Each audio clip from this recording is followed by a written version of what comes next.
ACCA કરવાવાળા students છે, વિદ્યાર્થીઓ છે, એમનું સેલેરી પેકેજ ક્યાંથી શરૂ થશે? પહેલાં તો એક મિસકન્સેપ્શન દૂર કરવો પડશે. લોકોને એમાં જોઈએ છે કરિયર મતલબ ડિગ્રી. Very wrong misconception. આ પ્રેક્ટિકલ લાઈફના અનુભવોથી કહું છું ને, તમે બી એ વસ્તુ સ્વીકારી શકો. Education is not about costlier or cheaper. It is always about quality. Okay. Second thing, it's an investment, but you have to keep a patience. તમે પેશન્સ રાખવું પડશે, because career is not a 2 year 3 year 4 year journey only. જે ACCA કરવાવાળા students છે, વિદ્યાર્થીઓ છે, એમનું salary package ક્યાંથી શરૂ થશે અને આફ્ટર દેટ એમને કેવા બધા પડકારોનો સામનો કરવો પડે? કે ભાઈ દેર ઇઝ વન સિચ્યુએશન, દીવાર છે જે તમારે પાર કરવાની છે, તો એ કેવું હશે? રાઈટ. સેલેરી પેકેજ સિમ્પલ કહી દઉં અત્યારે. ઓકે. ઓન એન એવરેજ અત્યારની સિચ્યુએશન પ્રમાણે રાજકોટ લેવલે કોઈ એસીસીએ ફ્રેશર થયેલો વ્યક્તિ જો જોબ માંગવા જાય છે, ઓકે, તો એમને 4 to 5 લાખનું પેકેજ ઓફર કરવામાં આવે છે. હું ઈચ્છત તો આ ફિગર થોડો વધારે બી બોલી શકત, બટ હું એ ટાઈપનો માણસ નથી. ઓકે. હું જે સાચું અને જે રિયલિસ્ટિક ફિગર હશે એ જ બોલવા માંગીશ. ઓકે. અમદાવાદની અંદર તમે જાશો તો શ્યોરલી તમને વધારે જ પેકેજ મળશે. ત્યાં 6 to 7 lakhs around starting package થાય છે. મુંબઈ જશો તો હજી બેટર ઓપોર્ચ્યુનિટીઝ છે. ત્યાં 8 to 10 લાખની અરાઉન્ડ સ્ટાર્ટિંગ પેકેજ છે. અબ્રોડ જાશો તો એ તો સ્ટાર્ટિંગ પેકેજ છે. ઓકે. બટ ઘણીવાર એવું થાય કે બાળકને ડિગ્રી આવી ગઈ છે, ઓકે, પણ હજી ક્યાંક ને ક્યાંક ઇન્ટરવ્યૂ એટલું સારું નથી જતું. ઘણીવાર એવું થાય કે sir, I am not that much good enough.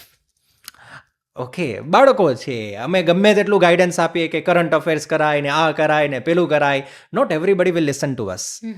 તો it may be possible company તમને 6 મહિનાના ટ્રેનિંગ પીરિયડ ઉપર રાખે, so that they can check કે તમે ઇમ્પ્રૂવ થાવ છો કે નહીં.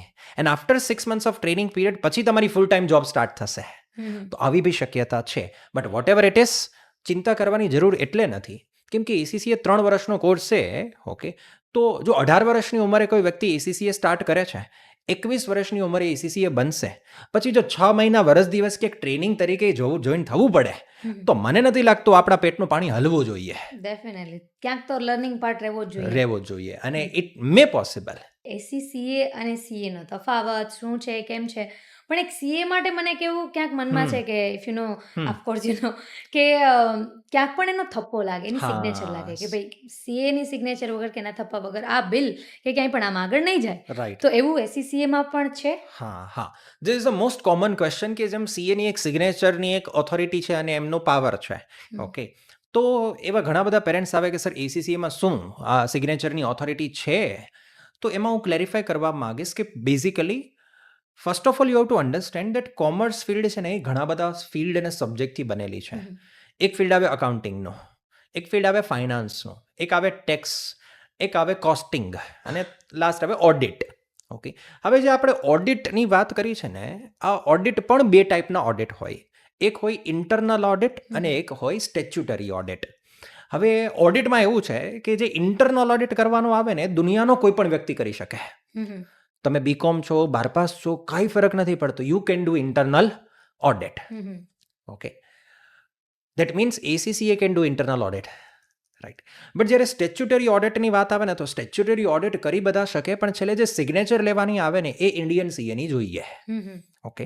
એટલે કોમર્સ આવડું મોટું ફિલ્ડ છે, એમાં જો તમને એવું હોય કે મારે ઓડિટ ફિલ્ડમાં જ જવું છે, ઓકે, અને એમાં બી મારે સ્ટેચ્યુટરી ઓડિટની પેલી સિગ્નેચરની ઓથોરિટી જોઈએ છે, તો હું કહીશ કે સીએ જ કરાય. દેન પ્લીઝ એસીસીએ ના કરો, કેમ કે સ્ટેચ્યુટરી ઓડિટની અંદર એસીસીએને પાવર નથી.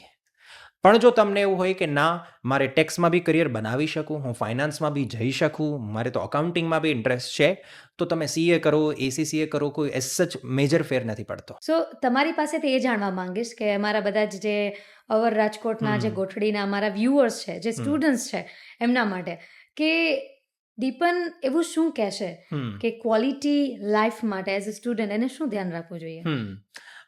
જો છે ને, તમારે પહેલાં તો એક મિસકન્સેપ્શન દૂર કરવો પડશે. લોકોને એમાં જોઈએ છે કરિયર મતલબ ડિગ્રી. પીપલ થિંક કે બસ આ ડિગ્રી લઈ લીધી ને એટલે આપણું બેડો પાર. પેરેન્ટ્સ, સ્ટુડન્ટ્સ, એવરીવન દે થિંક કે મારું પેકેજ નક્કી થશે ને તો આ ડિગ્રીના બેઝ ઉપર નક્કી થશે. It's very wrong misconception. આ પ્રેક્ટિકલ લાઈફના અનુભવોથી કહું છું ને, તમે બી એ વસ્તુ સ્વીકારી શકો. ઓકે. તમારા ફિલ્ડમાં હોય કે કોઈ પણ ફિલ્ડમાં હોય, તો પેલા હાથ જોડીને વિનંતી છે કે આ મિસકન્સેપ્શન કાઢો. ડિગ્રીની કોઈ ડિગ્રીથી સેલેરી પેકેજ નથી નક્કી થતો, સેલેરી પેકેજ નક્કી થશે માણસથી.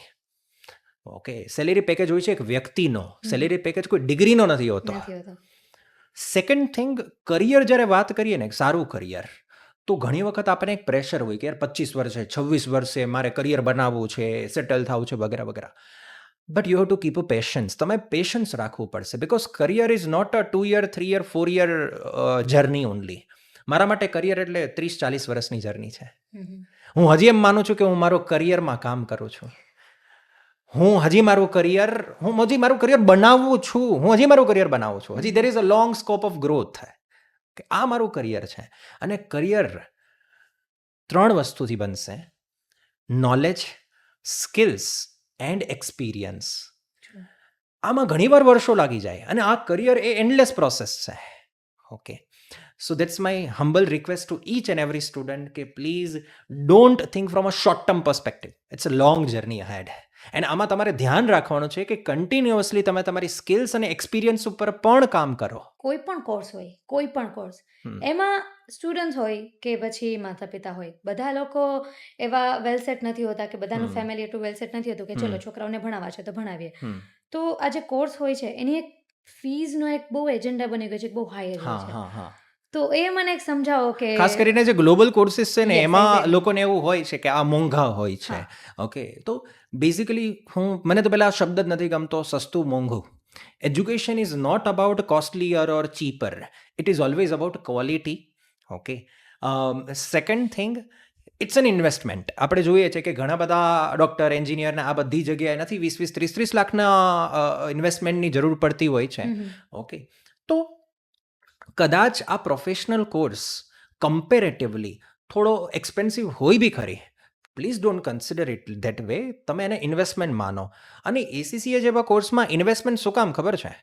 કે આજે તમે 21 વર્ષે એસીસીએ થઈ ગયા છો, તો તમે તો 21 વર્ષે જોબ સ્ટાર્ટ કરશો, અને બીજો વ્યક્તિ 23 વર્ષે સપોઝ ક્વોલિફાય થાય છે, તો એ 23 વર્ષે જોબ સ્ટાર્ટ કરશે. તમે તો 2 વર્ષ વહેલા ક્વોલિફાય થયા, તમને એ 2 વર્ષની સેલેરી મળશે કે નહીં? મળશે. ઓકે, તો કદાચ અત્યારે કોર્સ પાછળ થોડું વધારે ઇન્વેસ્ટમેન્ટ લાગે છે, તો કન્સિડર ઇટ પોઝિટિવલી કે હા, આપણે જલ્દી કમાવવાનું બી સ્ટાર્ટ કરી શકીશું. That's so nice.